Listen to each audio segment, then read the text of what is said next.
So I'm going to ask and answer a couple of questions today. The first is, who are we talking about? The second is a little bit about the SEO approach to serving these young adults. I am probably not going to talk so much about the challenges of adolescent development colliding with expectations for independent living, because people have sort of covered that theoretically. I am going to talk a little bit about the challenges and pressures of the model. And I'm going to focus a lot on supportive housing for aging out youth is really only one piece. And then I'm going to, because I have the mic, take the advantage of making some policy recommendations. So I can do that. So I wanted to say a couple things. We run a very large residential and foster family, foster boarding home program in New York and Long Island. And I want to talk a little bit about the kids who leave our care and what they're equipped to do and what we can provide them with. The young people are leaving often at 21. When we talk about housing, many of our young people were referred to NYCHA, and historically NYCHA was a discharge option for us in a very real way. There was a cliff a couple of years ago, and that is now no longer a possibility for us. Section 8 was also a piece of the puzzle, and that is also not available. About half of our young people are provided with college assistance, and about 65% of them are provided with vocational education. So that's kind of the rough view of who the young people are in our care. The kids who we serve in scatter site supportive housing are 36 of them. They live in 20 apartments, 4 one-bedrooms and 16 two-bedrooms in Jamaica and Queens Village in Queens. At intake, they're roughly in their early 20s, 20, 21, 22, which is supposed to be the end point of their adolescent development, but I'm not sure that that's true. Because I want to talk a little bit, if I get to that, about foster care retarding appropriate development, because there are things about the experience that actually delay adulthood, I think. So we'll talk about that. The vast majority of our young people are African American. At intake, their income source is more than half of them are working. About a third of them are receiving public assistance. At discharge, about a third of them are working, and the rest remaining are receiving public assistance or have no income. Most have no diploma. About a third have some college. Just prior to intake, they are coming from group homes, foster homes, and kinship homes, 50%. But who are we really talking about? And so I'm going to read to you some things that my staff gave to me about who these young people are and what they have never experienced before they entered supportive housing. They had never been to a grocery store. They had never bought someone a birthday card. I can't even read about the birthday card because I'll start to cry. They had never taken out the garbage or been on a job interview or cooked an entire meal or been locked out of an apartment or paid a utility bill or administered their own medication or made their own doctor's appointments or seen an insurance card or been to the pharmacy. They had never had stranger anxiety. Why? Because everybody they live with in foster care is a stranger. They had never been to the laundromat. They had never had keys to their house, and they have never slept in a house alone. Okay. So we go from a system where we take tremendous pains to take care of our young people, and where the rules and regulations allow us to provide tremendous support and a lot of structure to an environment where we expect young people to live alone. Very difficult.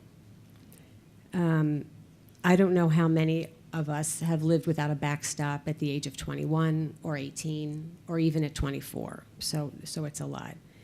I think, let me see what I want to do here.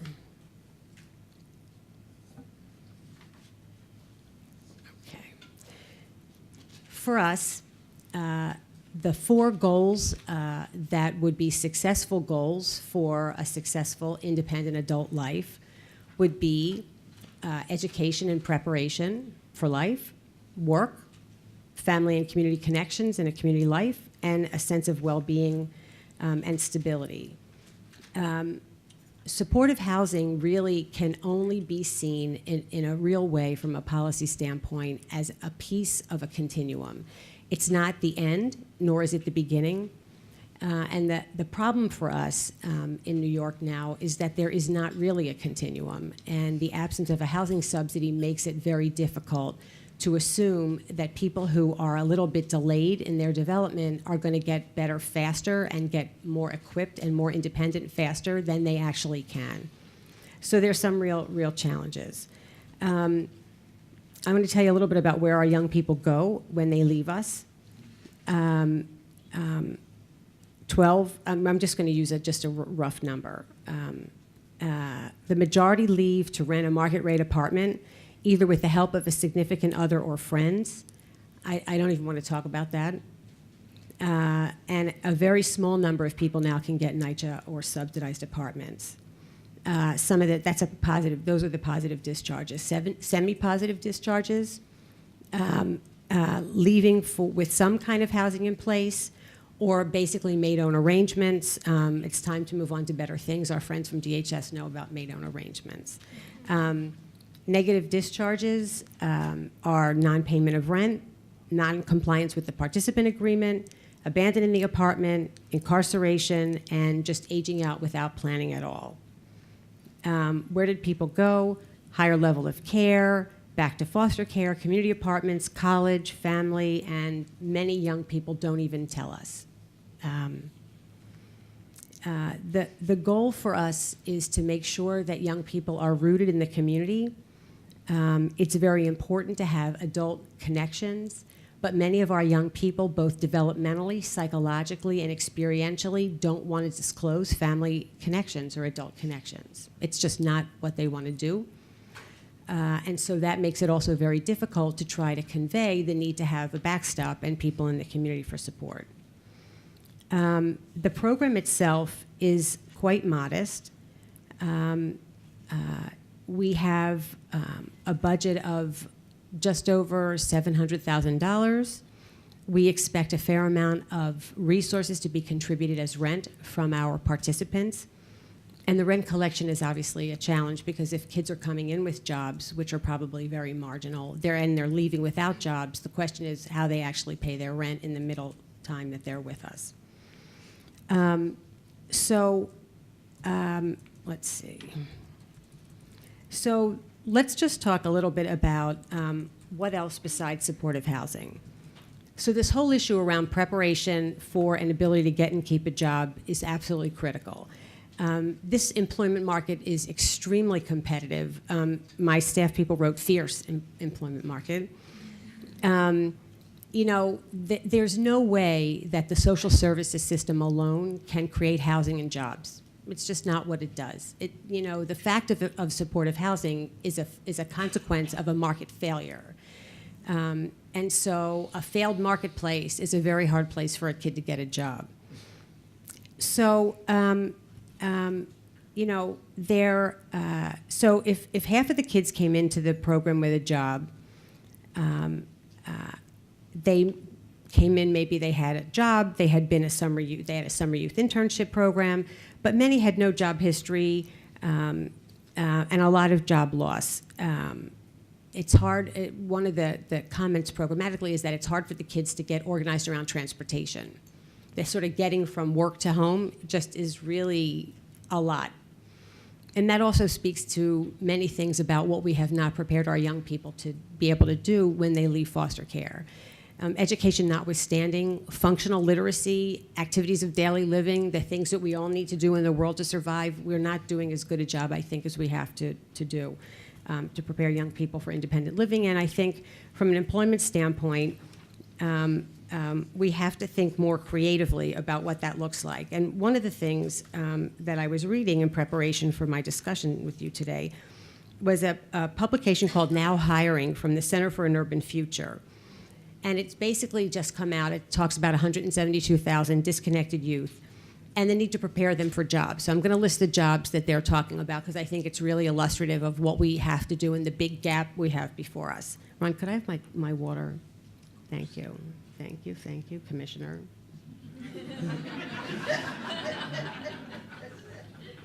You know, it's like old home week. I don't know. I know too many people here from all of my previous iterations. So here are the jobs: cook and food preparation, building maintenance, medical secretary, dental hygienist, janitor maintenance, customer service, nurse aide, office administrator, food server. I don't know about you all, but you know, these are the jobs that many people have much younger than 18, 21, 24.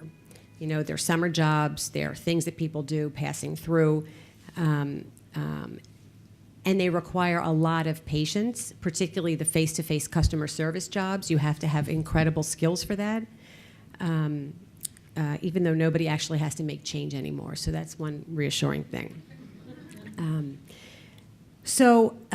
There's a fair amount of turnover in our program. The young people struggle with all kinds of things in the transition from foster care to independent living and supportive housing. They spend too much money. They miss appointments, even with reminders. They get overwhelmed by the housework. This is a quote, "They are too free with their company. They allow people to come and go, stay, and disturb the neighbors. And they experiment with their freedom." And people have been talking about that a lot.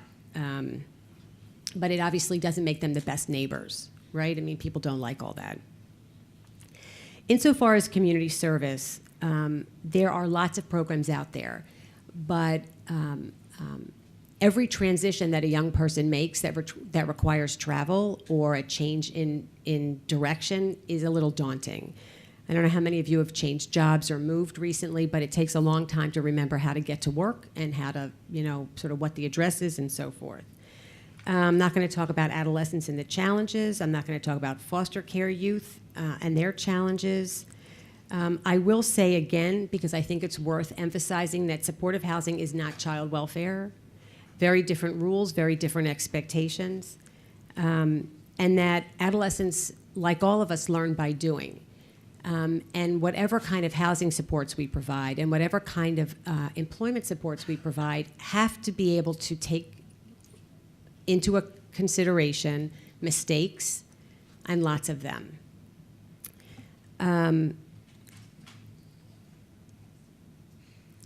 One piece about foster care youth, one anecdote here I'm going to read because I think it's really important, really speaks to this issue of stability creating anxiety for kids who have moved a lot. And it's really not something in terms of the psychology of permanent housing and supportive housing that we have thought about a lot. But I'm going to just read this. "I once heard a young adult talk about it as an addiction to moving. She talked about how nothing, since she was very young, ever really felt like her home. And so when she had to move, which was a lot, she got used to it.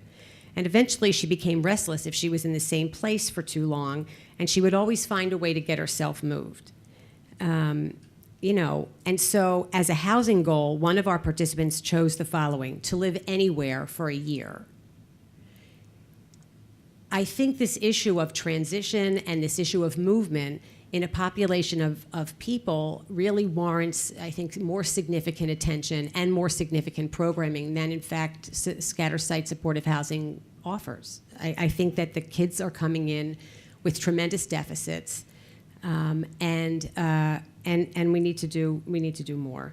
In addition, the appearance in young adulthood of serious mental illness is not to be underestimated either. And in particular, young people who have had very traumatic histories and who may have had undiagnosed and untreated mental health problems also have to cope with many things. A couple of things are on our wish list for what we want for our young people. We want to figure out how to help them save money so they can have some cash when they leave so that they're in a position to live more independently. We'd like to have access to almost like a model apartment or test kitchen so we could practice some of these household skills and housekeeping skills would be great. Supportive housing, supportive employment, and maybe along the lines of some of those jobs that I listed from the Center for an Urban Future report where there are actually jobs available that pay. The flexibility not to rush to discharge somebody for non-payment if we feel like they're going to be able to find their way, but they're just a little bit lost right now. A couple of other policy suggestions, and then I'm going to wrap up. My staff feel very strongly they would like young people who leave supportive housing to have access to a priority NYCHA code. Because if you, everybody's yesing me, I don't need to say any more. Okay. So a priority NYCHA code that would let our young people who would have been eligible for NYCHA, but who took a New York 3 apartment, scatter site apartment, are now not able to be on the short list for NYCHA. So that we probably should work on, I think. And then the other real piece is to find ways to make the programmatic model a little bit more viable. You know, we've gotten good at holding things together with paper clips and glue and Scotch tape, but it's not a good way to work. So, you know, I guess what I would say is this is a very challenging program with a very challenging population. It's an important piece of a larger continuum of housing opportunities for young people who leave foster care, but it's got to be accompanied by other supports and a lot more focus, I think, on employment. Thanks.